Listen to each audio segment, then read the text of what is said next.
Jason Tatum hasn't been in the playoffs before without Jaylen Brown. And it's like when the defense can key in on like Jason Tatum and they can like double him and stuff. Yeah, like he's not going to shoot from the field well.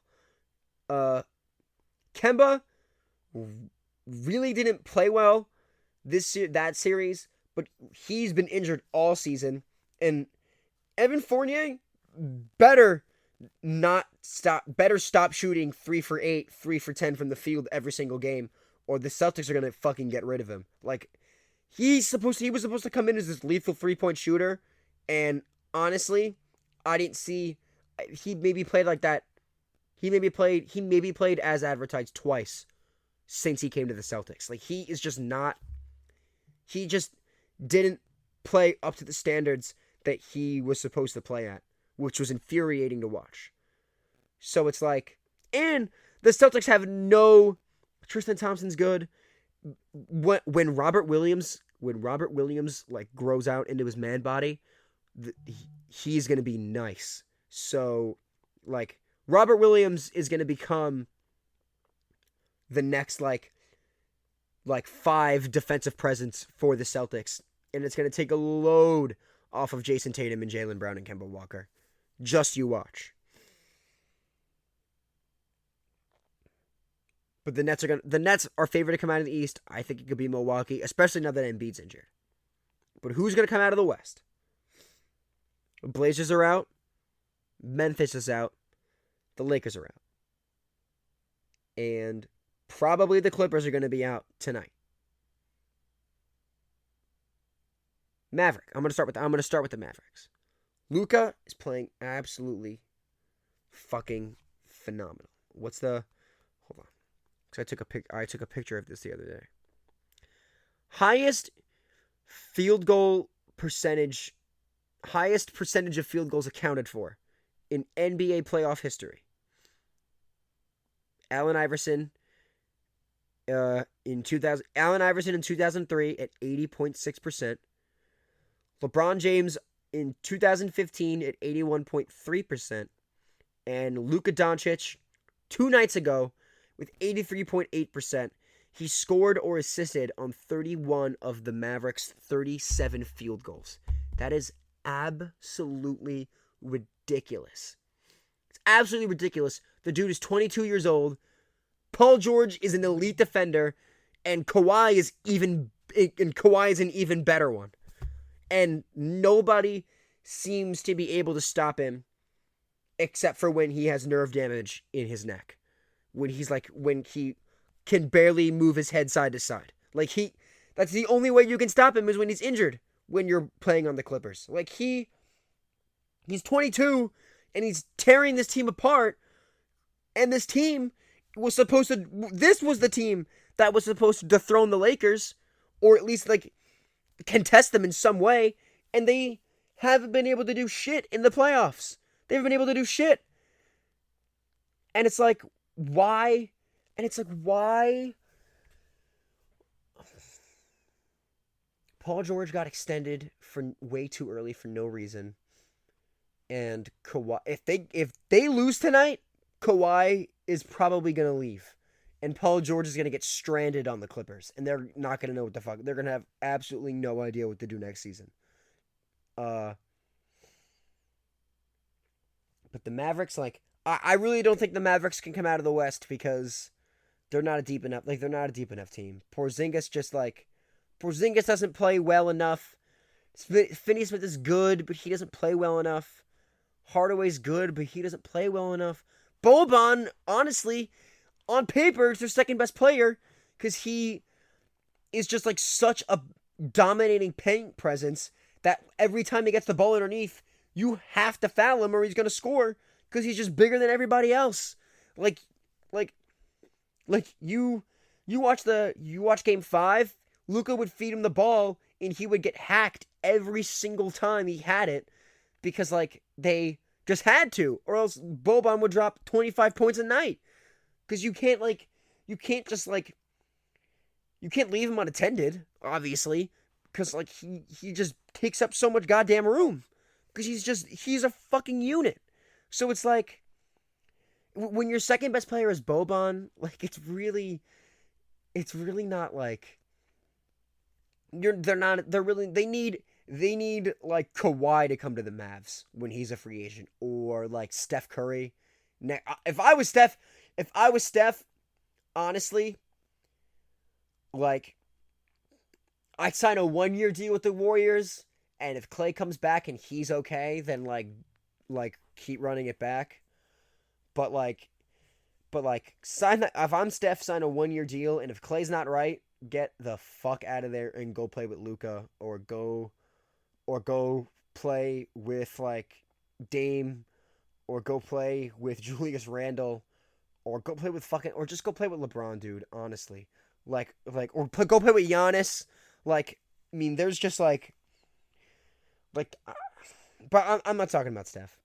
But I don't think the Mavericks could come out of the West. They're not a deep enough roster. The Jazz. The Jazz, I'm surprised. I'm not surprised they beat the Grizzlies, but I'm surprised that Donovan Mitchell came off this injury as well as he has.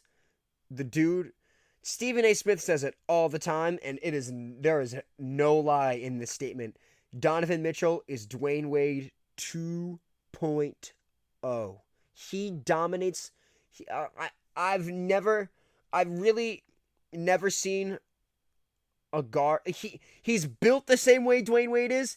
And he plays the same exact way Dwayne Wade does when they won the finals on the Heat. Like you can't leave him open from three because he'll terrorize you from deep.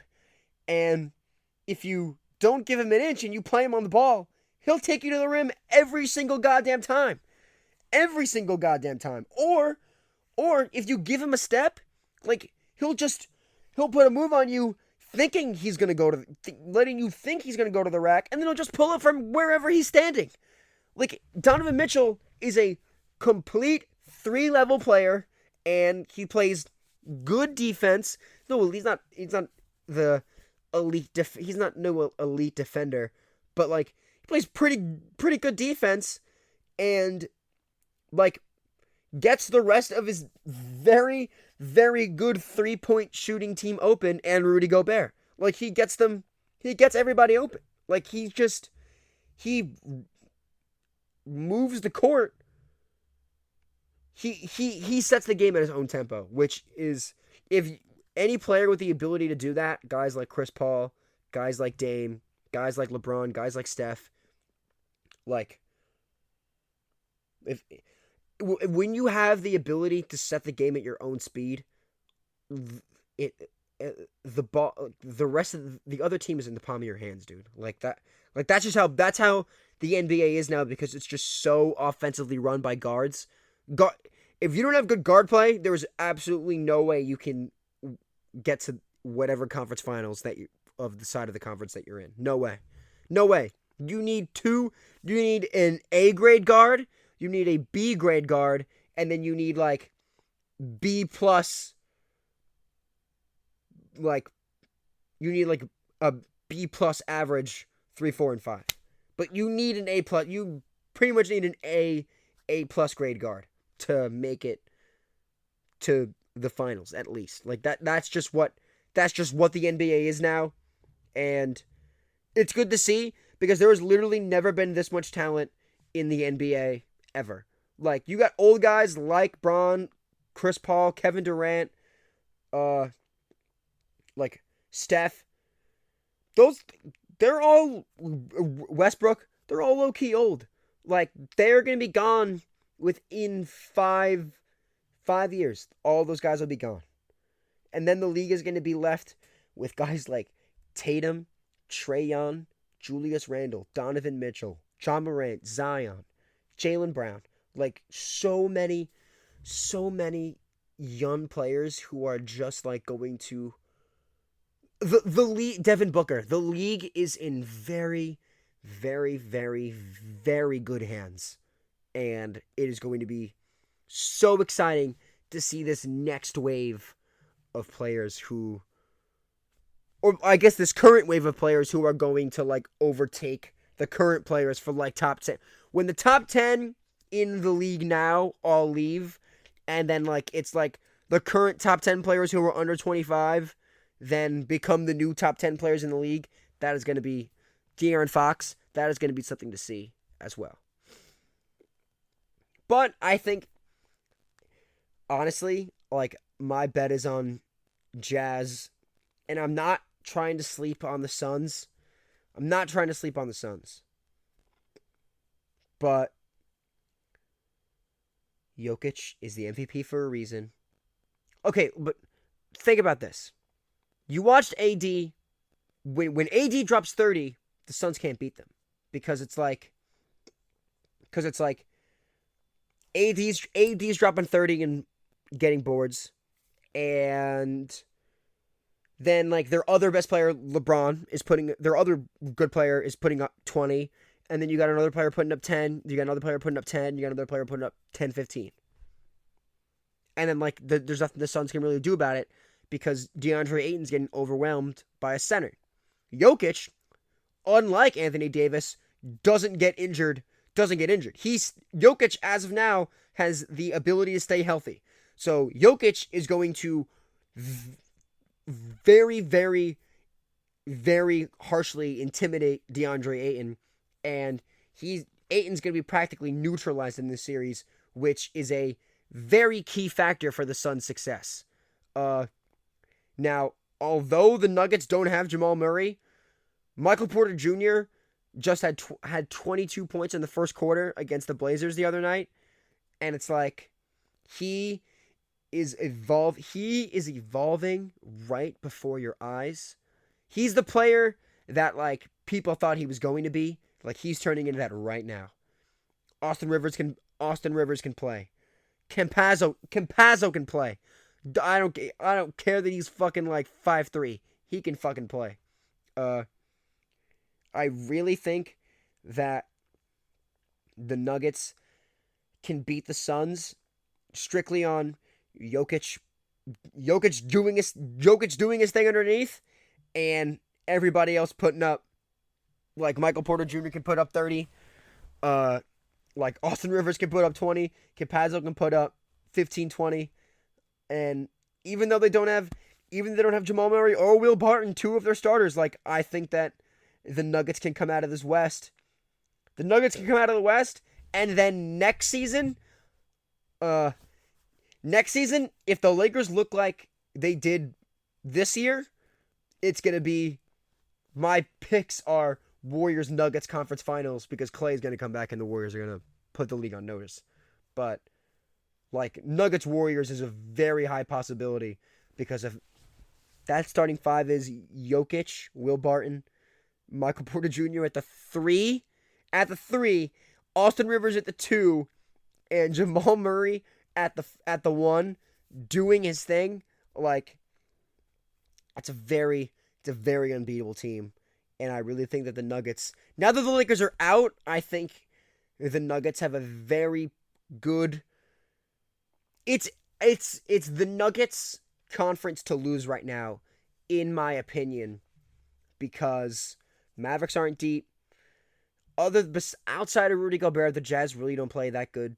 Don't play like that elite defense, and I think that Jokic, as long as Jokic outplays Ayton, and Devin Booker isn't dropping 50 a game, then I think that the Nuggets have a good chance to come out of the West. But personally, that's just what I think.